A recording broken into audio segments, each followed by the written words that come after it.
Good afternoon, everyone. So, as today is our last presentation, and my presentation is on African literature, in which I am going to deal with motherhood and madness in the choice of motherhood by Buchi Emecheta. The table of content, motherhood, brief summary of the novel, the African woman, motherhood as a blessing or curse, iconic Bollywood mothers, and motherhood in Indian mythology. So basically, motherhood is holds an exclusive place in African culture and society, as we have seen from the novel Jane Eyre. We can take the example of White Saragossa. It has the example of a mad woman in attic. African culture is interwoven with motherhood from so deeply. We can say that. The novel's title is a bit ironic. Protagonist's intense desire for motherhood later becomes a plight of motherhood, which is unspeakable, and then her tragic death. Emcheta describes another controversial issue of polygamy in the novel. A woman must learn to be fulfilled in herself no matter who she is. A brief summary of the novel. So, in the novel, Nuigo is the protagonist. She was a daughter of Ona, and by the time she marries Naife, and how the societal issues carries out her life with financial strain and her husband's infidelity. Nuigo must navigate the expectations of her society, which places a great value on the motherhood, offers little support for mothers who struggles. As the years go by, Nuigo's children grow up and leave her. She becomes increasingly lonely and isolated, but she continues to believe in the importance of motherhood. And later on, she dies alone, reflecting on her life and the joys and sorrows of motherhood. So the African woman, Nuigo's fate was from very starting. It was a tragic because when she gave birth to Gozi, he died, and then she was not able to come out of that pain, and she was trapped into the claws of traditional taboos that only help to propel male chauvinism. African woman's role is not, however, pessimistic, but Encheta has used Nuigo's unhappy life to show the fate which awaits the woman who lets herself be chained by the certain cultural values or customs. What is role of education in women's life? That education in Africa has been a vital factor to women's liberation. To be regarded as a fulfilled woman today and have a good societal status, one has to get educated. This is the entire problem about the social changes today. One wonders the place of cultural values in the woman's empowerment. In short, it can such values still give status to women today. So when Nuigo is going through a lot of troubles, we can see that how she was not able to bear the weight of her family on her own shoulder, including her child. She has the burden of the other three wife of Naife, and how she was troubling the financial issues. Motherhood, blessing or curse. In this novel, Nuigo's life is marked by a series of disappointments and hardship that begin with her inability to conceive a child first. And then the stress and pressure of motherhood take a toll on Nuigo's mental health, and she begins to experience what can be described as madness.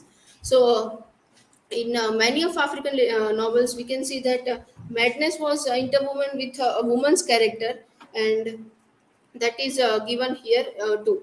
Nuigo's madness is also fueled by the expectations placed on her by society. So from very start, a woman is uh, going through a lot of pressures of society, so that she is not able to fulfill her own dreams and her study or career or whatever we can say that. Now, iconic Bollywood mother. Here I have taken six movies in which in Jazba, Aishwarya Rai is playing a role of a lawyer, and how her daughter is kidnapped and how she fights for her daughter. So in a way that these are the mothers who are the strongest examples. We can say that in Pa, Vidya Balan is also a very strong example. How she's bring and brought up his son in a way that she knew that he was going to die, but how she is carrying her role of mother in the movie. Even in English we can see that in English there is a lot of uh, a good a point of education that how Shri Devi is carrying out the mother who is not able to speak English or study English.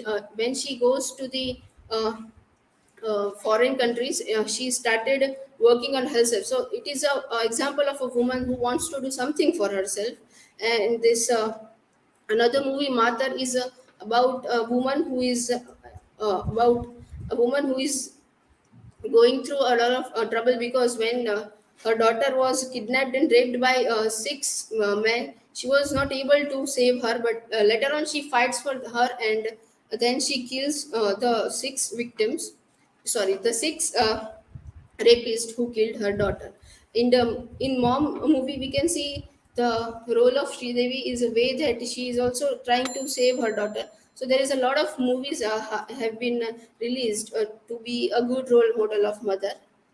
Now moving to the Indian mythology mothers. First we can take Sita. Sita was wife of Ram, and when she gave birth to Love and Kush, she was not she was not in a palace. She was in a ashram of Rishi Valmiki. She brought up both of son in a ashram with a very simplistic life. So Sita was, though she was belonging from a royal family, she was a woman, a strong woman who was able to brought up their sons in the ashram in jungle area. Now Shakuntala, so Shakuntala was same as Sita. She was going through a lot of trouble. She was single mother who brought up his son in also same, not in same ashram but in ashram. So we can say that from very early age she was going through this societal pressure that woman and particularly the mother figure has to survive and save her child.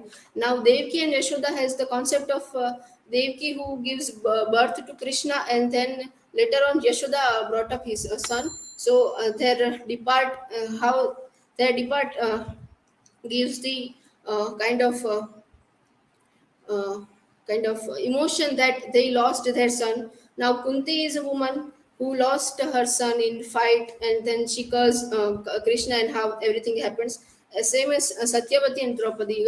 These are the female characters from Mahabharata who gone through the murder of, we can say, the how their son died in the Mahabharata, and how they are giving an example of strongest mother in the Indian mythology.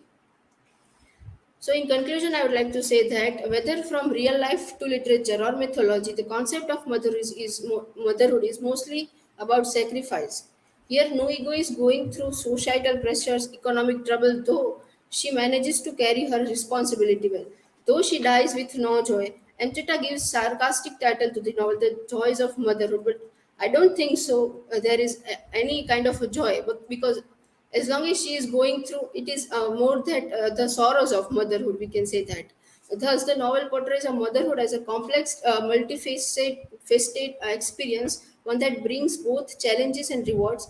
It highlights the importance of mother's love and sacrifice she makes her children, while also acknowledging the difficulties and societal pressures that come with her role in the novel. Thank you. These are my works cited.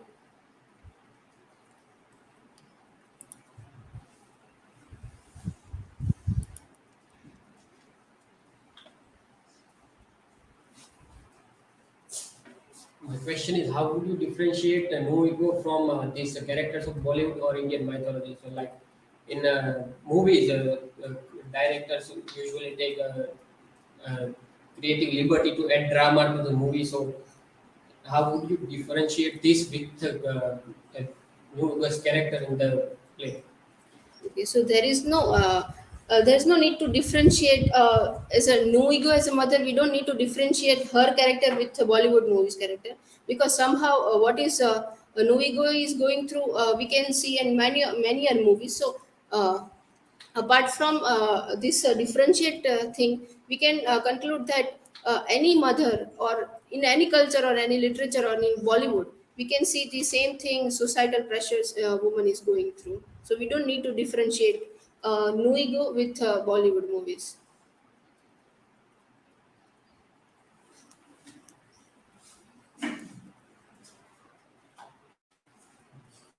Vatsalaga, my question to you is there any religious ideology working behind the prejudicially accepted gender roles, especially when the role of motherhood and child rearing comes? Like, is there any a religious ideology that religious promotes directly or indirectly, according to you or in your opinion? In religious ideology, I find that whether in a religious kind of a thing, or it is interwoven with a mother, like everyone like behave as a mother figure, as a like whatever it is, her sacrifices is not mentioned in the any of texts, but we can not we cannot say that she is not she is as in religious ideology, we don't find any woman who is that sacrifice, but they are mentioning her as a woman who is like giving less importance and more importance to the religious ideology.